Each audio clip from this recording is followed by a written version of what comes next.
এই একটা ক্যাপসিকাম দিয়ে আজ এমন সবজি বানাবো যে অন্য কোনো পদের আর দরকারই পড়বে না। প্রথমে ক্যাপসিকামটা পাতলা করে কেটে নেব। এরপর এতে নুন, লঙ্কা গুঁড়ো, হলুদ গুঁড়ো, পেঁয়াজ কুচি, আধ ভাঙা করা বাদাম দিয়ে ভালো করে ম্যারিনেট করে রেখে দেব।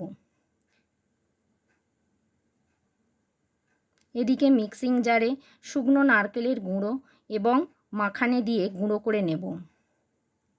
প্যানে বসিয়ে তেল গরম করে তাতে জিরে, শুকনো লঙ্কা ফোড়ন দিয়ে রসুন কুচি দিয়ে নেড়ে কারি পাতা দিয়ে তারপর তাতে ম্যারিনেট করা ক্যাপসিকামটা দিয়ে ভালো করে নেড়ে একটু ভাজা ভাজা করে এর মধ্যে নারকেল মাখানের গুঁড়ো, গরম মশলা আর ফ্যাটানো দই দিয়ে নাড়িয়ে কিছুক্ষণ হতে দিতে হবে।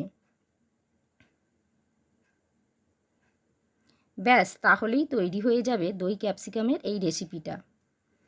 এবার এটা আপনারা ভাত পরোটার সাথে এনজয় করুন।